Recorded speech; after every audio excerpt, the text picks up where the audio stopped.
You're so crass, said May's mom. Oh, that's nothing. You want to see crass?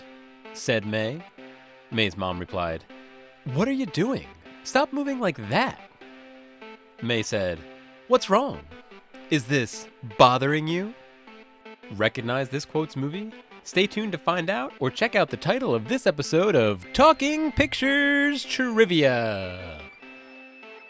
Welcome to Talking Pictures Trivia, the podcast in which a group of geographically challenged friends explore movies through trivia as an excuse to keep their friendships alive. I'm one of these friends and today's host, Tom, and with me is... KJ. Additionally, joining us as guests this week are... Rachel. Nora. Andy. And I'm Chris. Thanks for joining us. Everybody conveniently likes movies. Isn't that right, everyone? Yeah. Yes. The enthusiasm was not uniform, but it was there. For those joining us for the first time, we start off each episode with a movie quiz, as these pivotal questions will determine who earns today's trivia crown. In round 1, each question is worth 1 point, and in round 2, each question is worth 2 points. Then, once the fierce competition is over, we follow it up with our famous movie rant where anything goes. And today we're going back to 2022 to visit the recently released movie Turning Red. Pixar's Turning Red is Domee Shi's directorial debut. There will be spoilers in this episode for Turning Red, so be warned. This is a film about a 13-year-old girl. She just turned 13, me, and she's a Chinese-Canadian girl living in Toronto with her mother and father, Ming, played by Sandra Oh. And Ming is her mother, are very close. However, Ming is very controlling and very worried about her daughter. And her daughter has more or less responded well to this, is a straight-A student, is very successful in these various clubs she does, until one day she wakes up after a humiliating embarrassment that her mother causes her in a public space, and discovers that she is transformed into a giant red panda. Her mother, however, knows about this and informs her that this is actually part of a family tradition, and that she has approximately a month to perform a ritual, in which case the panda will be trapped, and then me will be free to be a 13-year-old girl again. But during that month, she has to endure possibly transforming into a panda every time she loses control over her emotion. KJ, if you had one word to describe Turning Red, what would it be? OMG. Chris? Definitely adolescence. Rachel, what do you think? Expressive. Nora, what's your word? I guess my word would be frenetic. Andy? Cutie eyes. That's 2 words. It's hyphenated. We allow for hyphens on this show. We're very generous with them. And my word would be busy. It's time for question 1. What book is Priya reading at the beginning of the film? Locked in. I have no idea. It's a deep cut. Don't stress, it's only worth 1 point. I'm going to say locked in. I'm going to say locked in too. Well, I decide that now when I don't know it, I'm going to just say locked out. All right. Oh, Tom, I can picture the book and I can picture the title, but I don't know what it is. Mm-hmm. Locked in. All right, KJ, you have to go first, buddy. The novelization of Teen Wolf. Okay. Andy, you're up next. I'm going to go with Wuthering Heights. All right. That's certainly wrong, but I appreciate your ardor. Okay, Nora, you're up next. I feel like it was trying to be Twilight, but they probably couldn't say Twilight, so that's what it couldn't be. I'm like, it was like My Vampire Boyfriend or something. I don't. But I'm like fake Twilight, basically, is my guess. Okay, Fake Twilight. Really good book if you've ever read it. Rachel, what do you have? I had Nora's answer. It was a Twilight wannabe, copyright protected, and I think it had the word vampire on the front. All right. And lastly, the most confident, maybe the only confident person in this question, and that is Chris. Not a high bar. I don't know if I was super confident, but it was definitely Twilight. He was the best Batman so far, and I think it was called Nightfall. All right. And the point goes to Chris, the one person who redeemed this question. All right. Thank you. So I brought this question forward not really to talk about Robert Pattinson or Twilight knockoffs, but this kind of circle of girls which make up the heart of the movie. We have Priya, Mir, May, and Abby are our friends here. And I wanted to know what people thought of them, thought of their kind of relationship, etc. I liked how different the characters were. Mhm. You know, it's a crew. You know, you gotta have the different players in the crew.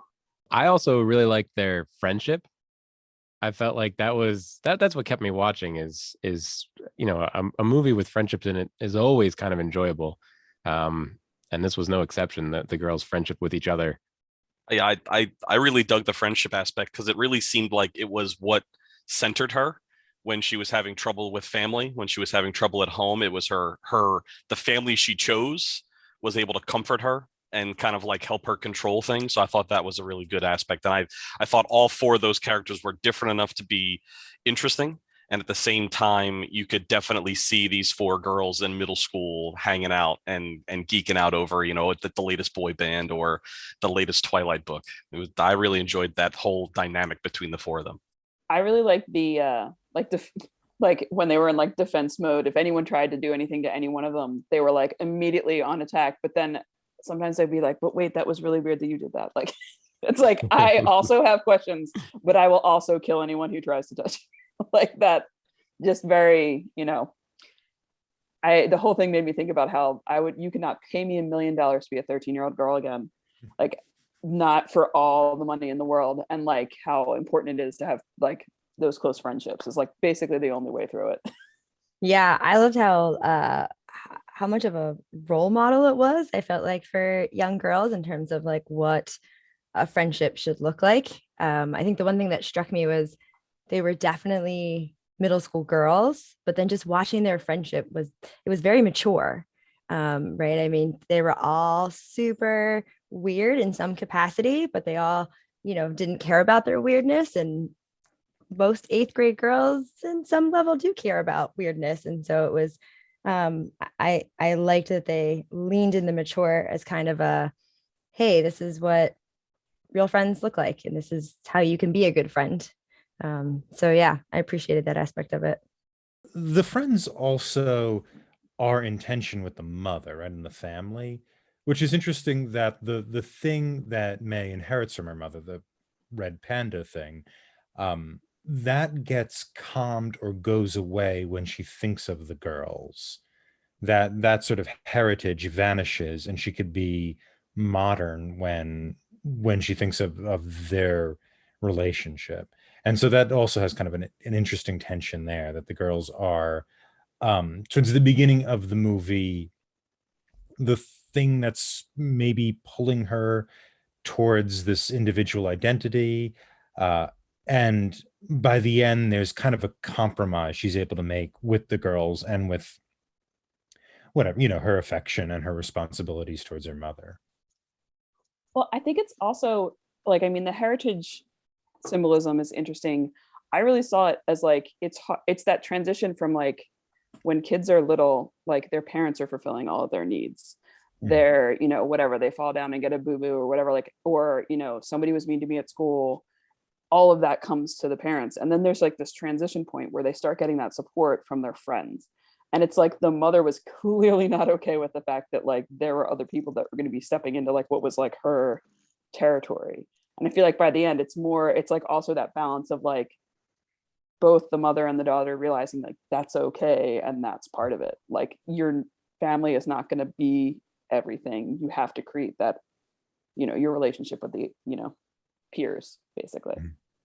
Yeah, and her finding comfort in the to calm her down from being the panda, I interpreted it as certainly she felt like loved by her friends, but that I saw it as like that was her true self. Like she was her true self with her friends. And so when she was able to connect with like her real identity or her true identity, it was able to ground her. And the identity kind of around her mom, right? There was that question of like, her mom talking about later in the movie about her being a rebel and doing all these things that her daughter would never do. And so I felt like it was very much so walking that line of like she had this alter ego almost with her mom, and with her friend she could just be herself. How did you guys feel about their role in the final act and the climax of the film?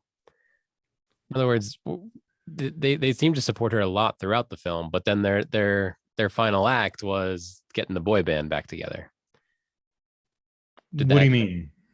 So at the very end, they had to sing to get the pandas back in check, and her friend's role was to grab the 5 singers that sing. I didn't know did that feel a little cheap? Did that feel a little not enough for what they could have done? Maybe I'm reading too much into a kids film. I liked it because it was a throwback to when they wanted to sing karaoke together. Like it was just them being themselves. Like they were all just acting exactly how they had the entire movie. They were being like true to their own identity, I guess, if you will. And in that moment, yeah, they were singing with whoever these 5 boy band people are. But I mean, at the same time, they were just still the 4 of them acting exactly how they had been the entire time. And it uplifted everything, I guess. Well, and I also took it to like kind of like they needed it seemed like, more people singing was like making the whole ceremony more powerful. And that a little bit it was like bringing together the 2 parts of her life, like so that her family was there and doing that, but then her friends were like supporting her and like getting more like, if what you need is more than like the guys with the microphones, like that is like, I kind of viewed it less as like about getting the boy band back together and like, this is what you need singing. So like, we're here and we're going to sing too. Like, does it matter what we're singing? Hopefully not, because we're going to sing this weird boy band song. It's time for question 2. What is the one rule of the Panda Photo Club? There's one written rule. Locked in. Locked in. Oh, KJ beat you there. Locked in with best guess. Locked in. I guess locked in. All right, Rachel, you're first. What do you have? I was gonna say don't touch the panda, but that doesn't make any sense. But I'm gonna say it anyway. Don't touch the panda. Okay, very good. And you're right. That doesn't make a lot of sense. Andy, what do you have? This is almost definitely wrong, but no posting on social media. Okay. Yes, and again, you're right. That is definitely wrong. Nora, what do you have? Don't talk about Panda Photo Club. Oh. And the second rule? Good. Yeah, exactly. Yeah. Talk about Panda Photo Club. Yeah. Chris, you just lost the login. What do you have? It's the name of the boy. I want to say it's Trevor. Okay. And KJ, what do you have? I have 2 answers. Should I do my joke answer or my real one first? You can go for your joke one. Okay. You don't talk about Bruno? No. No Tylers allowed. No Tylers allowed. Tylers. Okay, Tylers. very good. And point goes to KJ. Chris was so close. Chris, I was going to give it to you if KJ didn't know the actual name of the person, but it was no Tylers. All right, so that brings us to I didn't really necessarily want to talk about Tyler, but feel free. But I did want to bring up the central conceit of the film, which is the red panda itself. And I was interested what people thought of that, how that worked, what it meant, how it functioned, how you felt about it. Anything in all, please go for it. When we were talking before about her friends allowing her to calm down and get out of the pandaness, it's interesting because the emotional response was definitely a trigger for it at the beginning. But then when she was with her friends, it's not that it's really that she gained control when she was with her friends. I felt like she was comfortable comfortable enough to choose who she wanted to be, to like deploy either side of her personality that she wanted to. You know, I love the saying, we contain multitudes, you know, and everybody does. And the ability to know yourself and choose to arm yourself with the right thing for the moment, I think is a power as you get older. So the choice of Panda versus Mei Lin, she gets to choose at will enough to basically become a superhero. I mean, she pretty much got from her house to the stadium in record time by just like ghosting herself into the Panda, making a new form of transportation. So I think she has barely plumbed the depths of her Panda powers. I feel like the actual animal, the red panda, was not one that like I really had a huge familiarity with, but all three of my kids were like, red panda. Like, I don't know if they're like, is like a different level of animals being taught in schools these days. But I was like, you know, I felt like when I was younger, it's like bear, like if we're getting fancy, you know, regular bear, panda, whatever, like great. And great. But I mean, I think like there was the whole like, oh, like that wasn't like something they made up for the movie that kids would do if they saw a red panda. All three of the kids were like obsessed. So I was like I mean, definitely, obviously, culturally important animal, but I think it also worked. Like, kids love red pandas. Who knew? Did that start with Mario 3? Right? Mario 3 is a... Is that what he was? That's a Takuni. Yeah, a Tanuki, yeah. Tanuki. And that's a red panda, right? That's... So did it, you know, we just missed that generation of what that inspired? Is that... I don't know. I guess, maybe. I mean, I played a lot of Mario 3.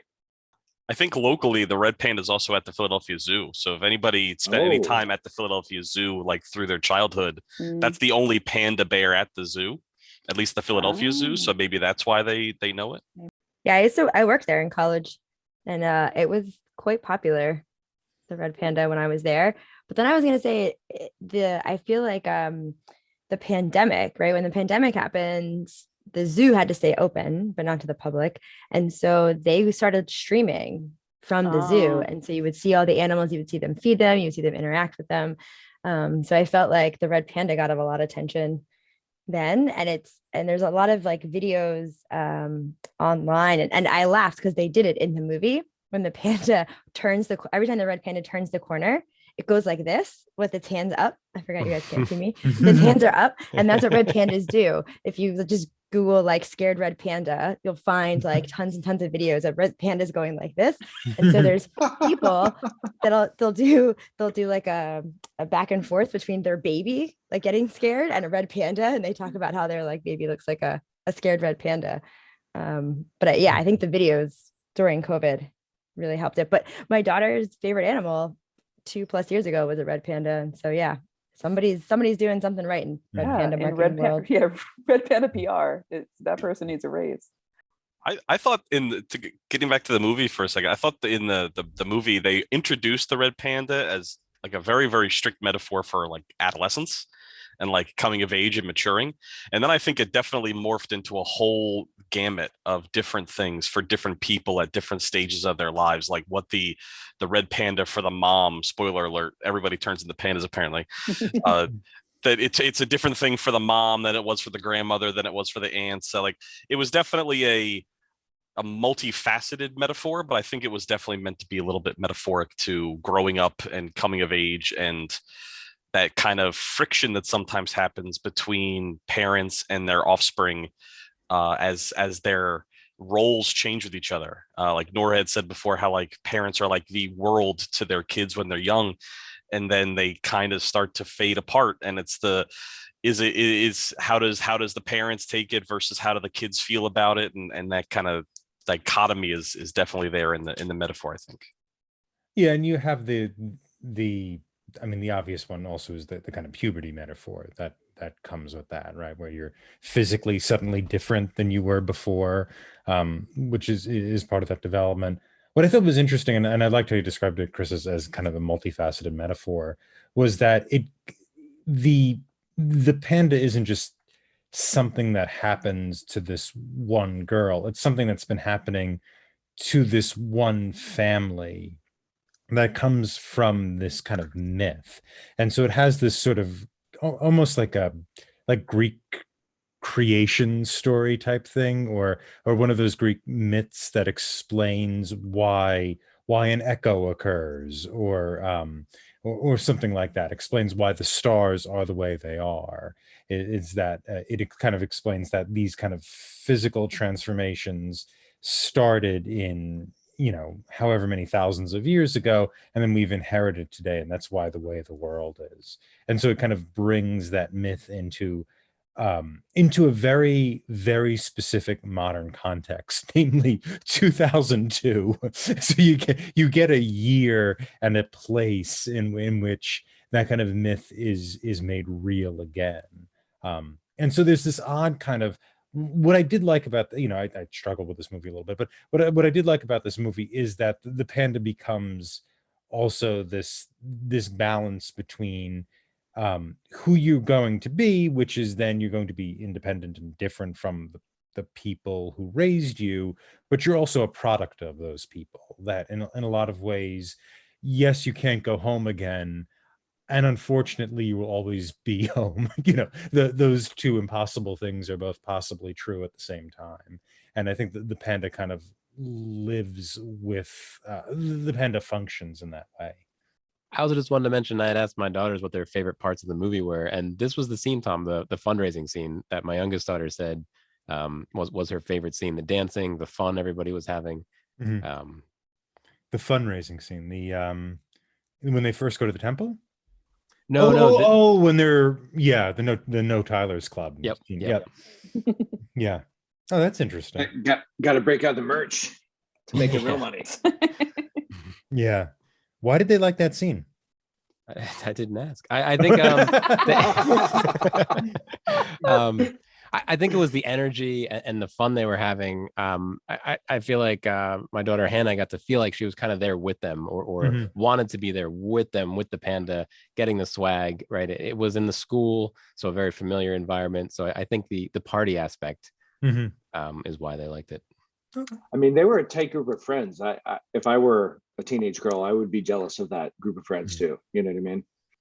Yeah, plus they get to hug a red panda. That's true. That too. We asked our kids what their favorite part was, and I forget what the older two said, but the youngest one was like, I liked when she was shaking her booty to make her mommy all mad.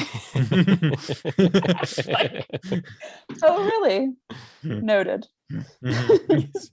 She did a preview for us again at dinner tonight. So there was a dramatic reenactment of that as well as she was talking about. Here we are at the end of round one, and we have a tie with 1 point apiece, and that is Chris and KJ.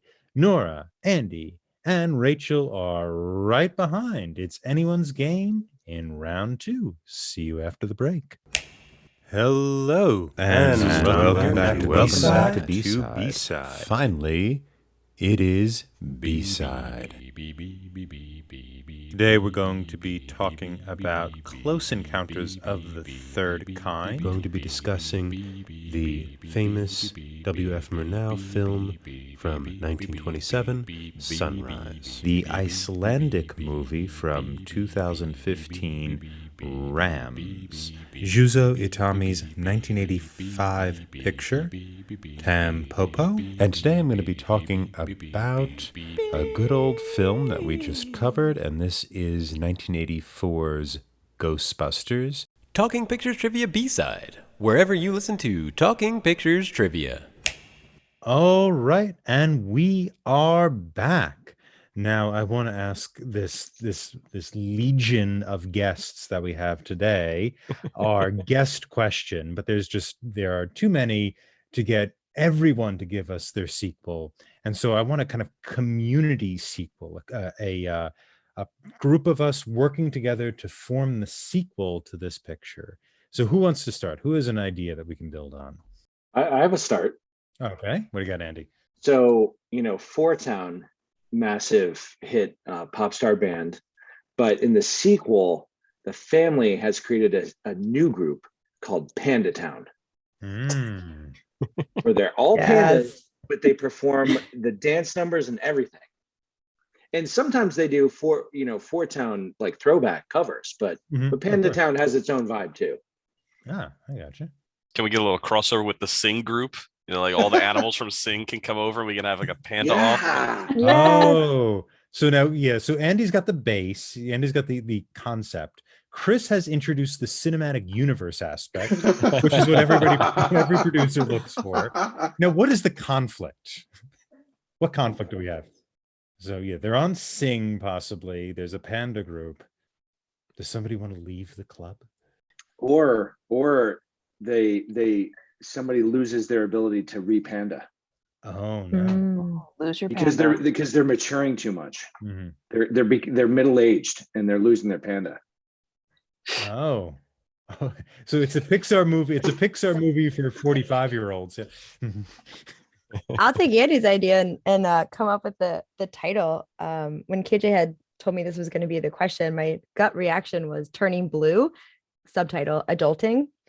So the idea if they're moving out of very good their teenage years, and so maybe their color changes. They're no longer red pandas. They become like a possum, a blue possum. I'm definitely full-blown possum right now. I also feel like there's some double meaning to the turning blue adulting, as if it's like adulting is turning blue. Yeah. So sad. When it's just too much, you just play dead. Yeah. Possum style. I really like that. That's interesting. You like if you're panda long enough, they don't know this because they weren't panda ever that long.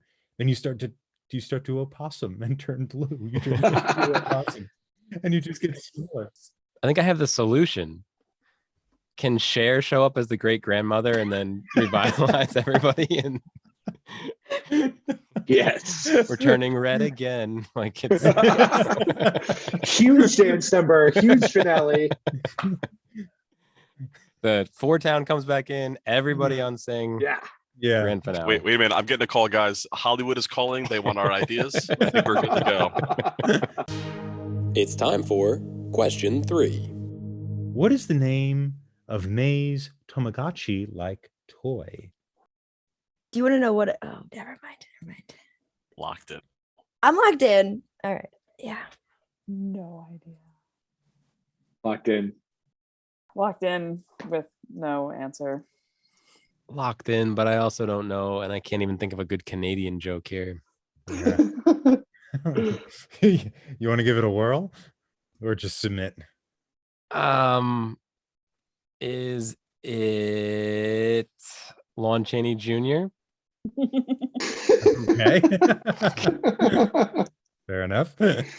All right, Nora, you're up next. I feel like it was something like French Canadian sounding. It was like Jean something. I don't know. Jean-Luc Picard. All right. Yes. A very good space. I'm hungry. All he wants is Earl Grey, black. I knew it was a good crowd for that joke. It was hot tea. Hot. I really don't know, but for some reason the name like Timiko or something is stuck in my head. All right, Rachel, what do you have? Yeah, I think it's something multiple syllables. I thought it also started with a T. It was like Tedeschi or something like that. I can very vividly picture her going like smacking the thing and being like, "All right, let's go, Tedeschi," or whatever. Something. No, it was more of the howls. But that would be amazing. So I'm gonna go with Tedeschi. Final answer. Plus, it was set in pre-Trudeau Canada, so it couldn't be Trudeau. Oh, true. Well, it was the other Trudeau. There was two Trudeaus. Oh, really? Oh, Yeah, it was know his that. father. Yeah. Tedeschi sounds like a maple leaf. Saved by Tedeschi. He was my pediatrician as a child. My mom's This is listening. amazing. We'll have to ask her. All Hit right, us with the tongue. Chris, save us. Oh yeah. No, I'm not saving anybody. It looked like a little steamed like bun, and I know that the director her first thing was the little short for Bao, BAO. Like that was her first Pixar video. So I'm gonna say that. I don't know if I don't think it's right though. Oh, all right. I'm sorry. No one had it. Not a good question, but it was a Robert Jr. named for Oh, her. Name for the boy band. Yes, her crush in the boy band. good one.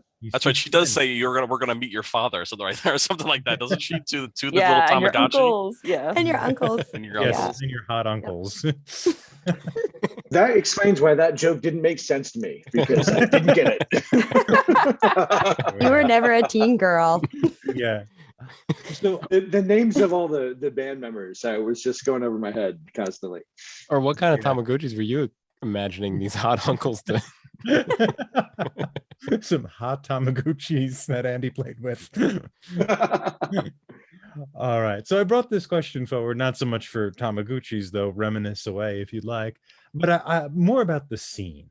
There hasn't been a lot of movies, I think, that are about like the 2002 scene, and especially that boy band lust type thing. Especially that, circa let's say 1998 to 2002, where you get the in sync, and then slightly before that, Backstreet Boy sort of bubble of the boy band. And I was wondering what people thought of the scene, that kind of world, that kind of Toronto, and how it was put forward.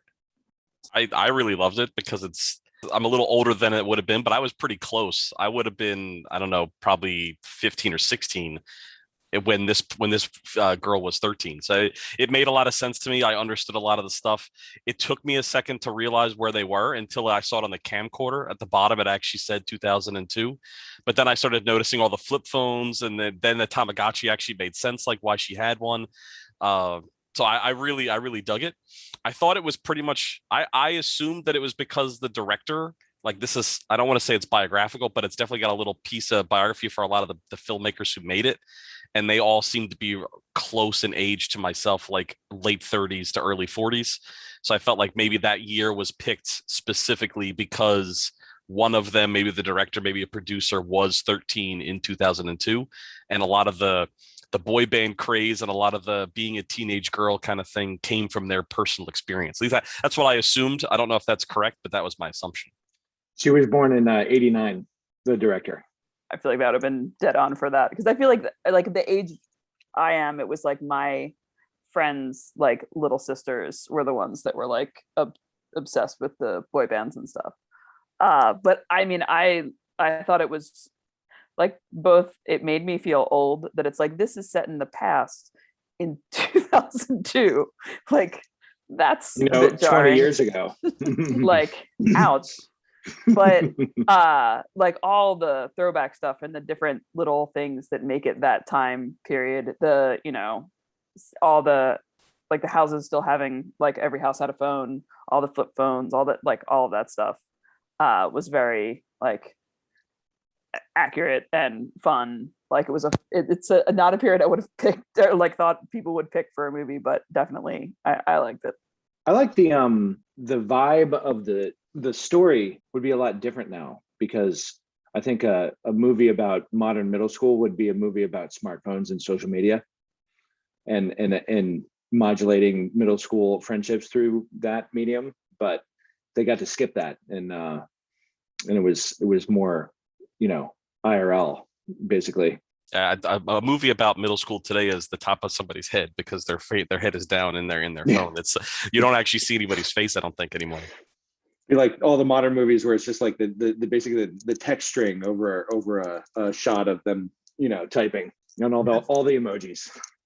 Yeah, that's a lot of movies have to set things in the past in order to avoid the fact that cell phones will solve a lot of problems pretty easily, or take away, kind of like you're saying, Andy and Chris, like the kind of dramatic, the opportunity to have more interesting visual images, because otherwise people would just be communicating via text.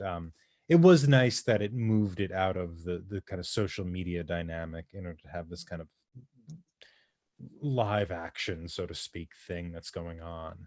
I was to say, I liked their depiction of Toronto too. I haven't been to Toronto, but my understanding is it's sort of like a somewhat laid back Queens. It is a very very oddly diverse city that has a lot of these different kind of cultures compacted within it. And that sort of sense of cultural compact that all these different types of people are kind of butting up against each other, I thought was not overly emphasized, but certainly distinct. One other funny thing was that our kids did not realize the flip phones were phones. They didn't know what they were. Wow. Had no idea. What did they think they We were? we were like, yeah, when she was on her phone, and Penny's like, what do you mean? She's like, she didn't have a phone. She didn't have a phone. I was like, no, she called on the phone, and then we rewound to a part, and like she's like, oh, that? I'm like, yeah. I'm like, A, that's a phone, and B, the only things you can do on it are talk to people and text. That is Slowly. it. Very slowly. We didn't get into T9 word. I didn't think they were ready for that. But like they had no idea what, like, I mean, and like the 4-year-old maybe, but Penny's 10. She had no idea what that was. That's wild. Yeah. Like, whoa. But like what you said, Nora, the idea that it was such an odd time period to choose. Like you don't see movies set in like the very early 2000s. You see like late 90s movies and you see like more modern day movies. But I feel like they walked a very fine line and they did a really good job of it in the idea that it was set 20 years ago. But like I guarantee you, if you asked our kids, they wouldn't have realized that it was set 20 years ago. Like they were able to relate to it and it didn't feel like an old movie. And in our house, I'm married to KJ. So we watch a lot of old movies and we watch a lot of 80s and 90s movies. And, if we just want to scare our children, we tell them we're going to watch E.T. And they howl. And so those movies, to them, they like, those are old movies. So it was fascinating to me that this was set 20 years ago. But, if you had told my kids it was set in 2022, they wouldn't have thought. I mean, yes, the flip phones, but like, they've at least seen them. So they probably would have told you like, oh, it's because they're not allowed to have like a smartphone yet. They're middle school kids. So I think Pixar does a really good job of catering to both crowds, catering to the kids as well as catering to the parents who are going to watch it with their For kids. sure. So I think that's definitely one of those little homages to let's make it as modern as we can to keep the kids entertained while the parents can pick apart and see all these little nostalgic things that they're going to love because they're going to, as Nora said, watch it over and over and over and over and over again. I appreciated that there wasn't a sense of nostalgia lust, right? That wasn't the kind of lure that was dangled in front of the audience. It was something like, Rachel, you had pointed this out, that you if this movie indicated that it was set in 2021, you really wouldn't have noticed very much. I would have just assumed middle schoolers aren't allowed to have cell phones, and everything else would have been, more or less the same, or she's not allowed to have her computer, right? The kind of strictness of her mother would have solved some of these media problems, and that's an interesting line to walk to kind of capture the sense of the scene. And I remember clearly when boy bands hit their apogee, right? Which I think was about 2000. 2000 was Bye Bye Bye came out, so maybe 2000 was the apogee. And you had, I think, Backstreet Boys had their last album of that first era, what was 97 or 98? So, right around that. I might have that wrong. They might have had an album after that. But yeah, I think they walked that really nice line between recognizing a time period and not selling us the time period. I did think it was funny that the music was done by Billie Eilish and her brother, whose name I would know if I was more aware of such things. Phineas. And she has said before in like multiple interviews that she was like a super big Justin Bieber fan. Like she was that girl for Justin Bieber when she was that age. So I thought it was like funny that like, of course they would get that like vibe and like make the music that fit that tone. And Phineas was one of the boys, and he voiced one of the boys for the. He was Jesse. He was Jesse. Okay. Yeah. It's time for question 4. What city is Fort Town actually playing in on the day the girls thought Locked they were in. going? Locked in. Locked in. Locked in? Is this a trick question? What? You either know it or you don't. They had the wrong It date. it isn't intended to be a trick question, but I might have tricked you in spite of myself. All right, KJ, what do you have? So I know there was a sign and the name of the stadium was something, but the actual city, I thought it was Toronto. Toronto. I'm going with Toronto. Because she thought it was going to be on a date that was different than her ceremony, and the date turned out to be her ceremony. They were playing on the date that it was supposed to be before the ceremony in Toledo, Ohio. My answer was Toledo as well. For the same exact reason. It was on the flyer. The girl got it wrong. Toledo, Ohio. All right, and Chris, if you want to win it, you better say. It was definitely Toledo, Ohio. Oh, right, and it was Toledo, Ohio. And that means Chris is our champion, squeaking it out with 1 point ahead of everyone else, except KJ. Well done. And there we go. Congratulations, Chris. Thank you. Thank you very much. You're welcome. You're welcome. All right.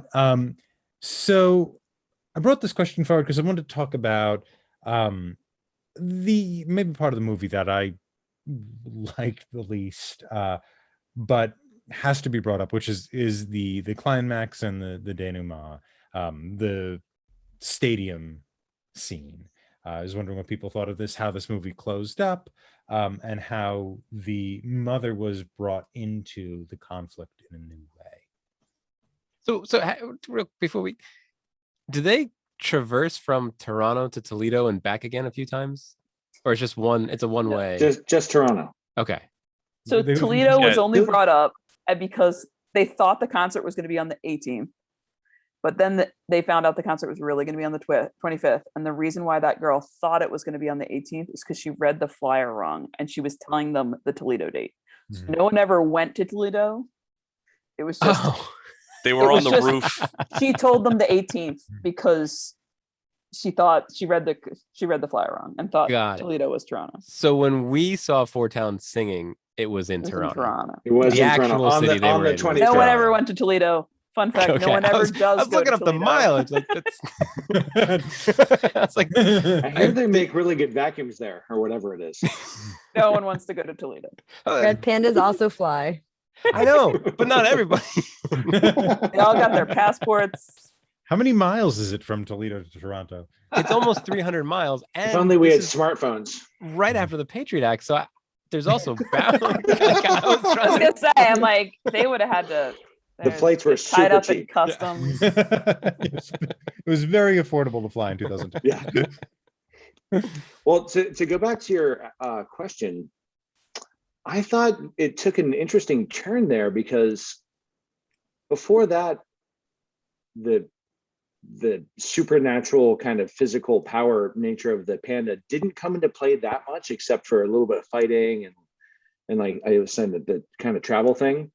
But then the mom turns into like the Stay Puft Marshmallow Man and basically destroys the stadium, wreaking crazy havoc on a gigantic. I mean, it's just turns into a disaster movie. Like it's way different than. She becomes With a- Godzilla. I liken it to as a child, your parents are these like giant gods. Like as a young kid, like looking up to your parents and like they are the be all end all and they know everything and they can this is going to sound, but they can literally take everything from you. Like they are these huge gigantic presences in your life. And I feel like she was standing up to her mom at that moment, and that's why they depicted her as so large. Like she is the looming character over her like choice to be herself, the red panda, versus the dutiful girl that I think the mom kind of wants her to maybe be. So I think that was the kind of juxtaposition of the size. Just make her like super big because she is so menacing in her life, not in an evil way, not in a bad way, just in a like a psychological way. It's like this is the parent, this is the person I've looked up my whole life, and I'm actually, I don't want to say betraying them, but I'm going against what they want. And it's like this large monster almost kind of like looming over her when she's finally making that decision. Yeah, I hadn't thought of that, but I really like that, like facing up to her, even though she's like this big, scary monster at the end. But what had struck me was I also feel like there's this feeling when you're a kid and you're going through all that stuff of like, you don't understand. Like, yeah, I know you're saying that you went through something similar, but it could not have possibly been as bad as whatever I'm experiencing right then. It's like that total self-centered, like 12 to 13-year-old kid Mhm. thing. And then for her mom to be like, oh no, you think you had it bad? I turned into this. Like that moment of like, oh, like, so my thing that I'm dealing with, actually, my mom had it worse than me. Like Mm. that was like an interesting, because it's like you said she was big, and they're like, The dad was like, she was very destructive. I thought it was a nice moment when they're like in the bamboo forest and the young girl meets the young mom, and they have like that kind of moment where the young girl has to basically tell the mom it's going to be okay. And it's kind of curious, like that character, that young girl who is the mom, doesn't know that that's her daughter. Like that's kind of a weird kind of like time warp thing. But I thought that was really touching, like how the young kid had to tell the mom it's going to be okay. Their relationship was pretty great throughout the movie. The mom was overbearing, but she wasn't a witch, right? She wasn't a villain until she became the giant panda. Before that, May respected her mom, way more than I imagine most 13-year-olds do. Like their relationship wasn't villainized as it may have been in a lot of other movies with a teenager and an overbearing mom. Yeah, she's not a bad mom, and they seem to have a very good relationship. It's just it's the inevitability of becoming an adult is you have to kind of push away from your parents and go do your own thing and raise another child, become a parent on yourself. I found the kind of giant panda thing. Chris, I I do like your interpretation that this is this kind of bigger than life thing, this kind of terrifying or frightening thing. But the whole movie up to that point was driving towards this idea of the panda isn't this thing to be scared of; it's this thing to embrace, right? And when you have your social circle that you, as an independent person, develop, that's when you can kind of control this new individual adult person and make it beautiful, right? It's not this scary thing. It's a part of why you are beautiful, and it's because of the efforts you're making and the friendships and eventually families that you cultivate. For the mother, the panda really is something that needs to go away. This is not like a beautiful individual blah blah blah type thing. Like this needs to be put it back into that little gem. It's a natural disaster. Yeah, and like gotten rid of. And I guess we could say that it's not the mother's fault, either as a mother or when she was in that little girl form, that she has this giant demon. But I found that aspect of it to be a bit confusing or confused in the end. The really terrifying. And the father tries to redeem it in some way. He says he seems to admire it, that she had this huge bit of energy, and it also seems to be what allowed the mother to marry the father, because that had been a conflict, the father says, between the mother and the grandmother, that she was interested in this person who the grandmother deemed not worthy. The destructiveness of that panda seemed to cut against a lot of what May's panda was representing and performing for May, or doing for May. I don't know. What did people think of that? I found this a bit confusing. I agree with that. It's a little bit incongruous, and I think an extension of that is that May was the only one that chose to keep her panda. I really thought that at the end, the whole family was going to have a revelation that the panda was a power, in that using her as an example, they could harness it. They could deploy it when they want, like she could. And then they all just gave it up right away, went through the portal thing or whatever. But she kept it. And I don't think they did a good job of explaining what it was that enabled her to keep it, or that drove her to keep it, where the parents wanted to give it up. Like why was it different? What did that represent? I don't know if I totally believe with what I'm going to say here. Just try to throw this out there, see if it sparks a conversation. What do you think about maybe it being like that panda being destructive because it was kind of like a repressed I kind was of thinking thing? the same thing. Like that maybe Is it that like it came out like almost not on purpose, like it just erupted. Like Yeah, like lost the like control. if you're allowed to be yourself or act like yourself, perhaps you can control these kind of like urges or these desires or this anger. But if you have to kind of toe a line and you have to do this specific thing, even though it's maybe not what you want, it becomes more of a monster that kind of eats at you a little bit and can become more destructive, like you see it at the end. And maybe that's what the mom or the young version of the mom is so like worried about in the bamboo forest. I don't know. I don't know if I agree with what I just said. It's just that came to my mind as you were talking about it. I like it. Yeah, I do still think the size is problematic. Like I'm very much with Tom on that, but I do think that it seemed to me that the message was like basically that like that generation had like decided to whatever toe the line and you basically use control, like complete compartmentalization and control to be the way that they got to the other side of it, and that May was making the decision to like more integrate it into her like personality and like just be like through acceptance she was going to be able to manage it without having to lock it away. But I am with you on the whole Godzilla thing. That was a little crazy. The grandmother, so it was like May's was the smallest, and the grandmother's was like looked like an adult sized version of May's, and then there was like the mother's, which was giant. And I felt it was like generationally it was this idea that the grandmother, came from a generation of which, right, probably didn't have a whole heck of a lot of choice in anything in her life, but had like embraced it, whether it was culturally or just like this is what it was, and like kind of understood why it was that way and maybe didn't like it but had fully embraced it. And then the mother was that like middle generation where didn't like it at all, and it was like people were starting to like rebel against it, and so had like a lot of pent-up feelings about it. And I fully believe I'm team the size of the panda is the size of your repressed emotions.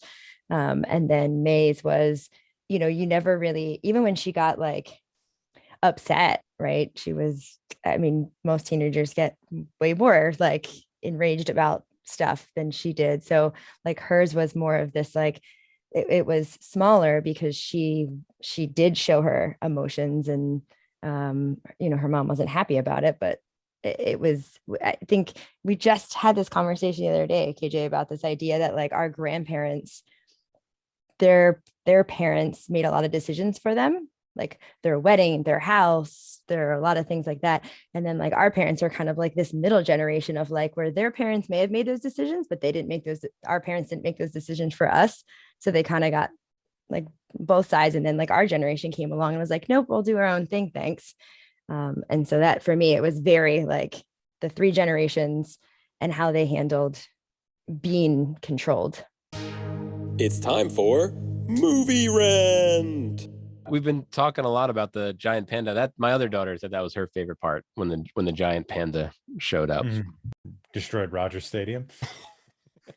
I did appreciate that they actually had the fundraiser to rebuild the stadium, and they addressed the fact that when you destroy something, like that's bad. Like I feel like in other movies, like things get destroyed and they're just like skipping off into the sunset. Yeah. Like, I don't know if they're ever going to raise that. What they're at least trying. It was a really tall paper. Yeah.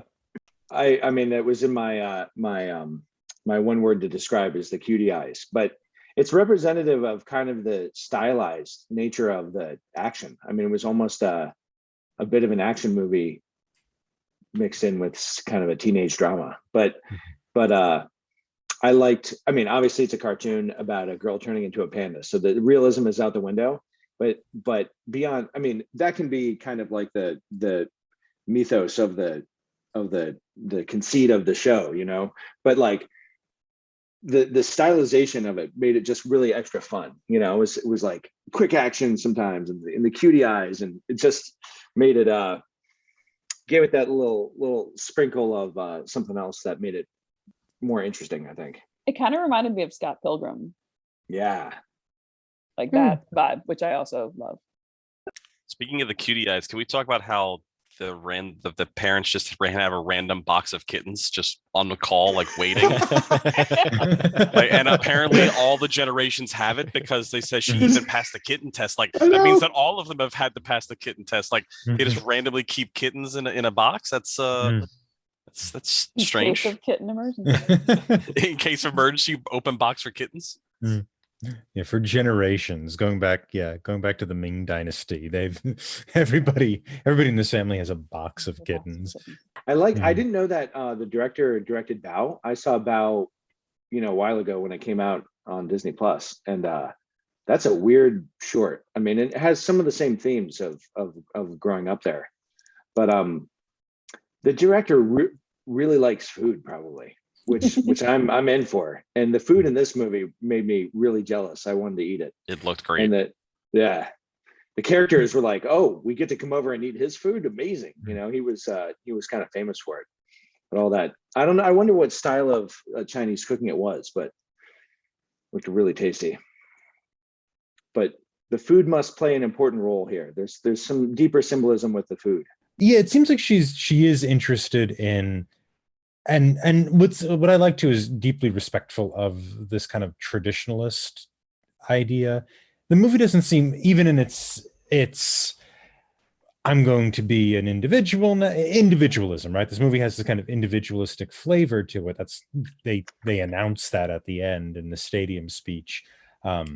But the movie does not seem to be poo-pooing these kind of traditional trappings or these little traditional lives. I mean, the temple is treated with respect. It's not really a place of conformity. And in the end, she's able to do her job at the temple even better because she's taken on this kind of Panda role.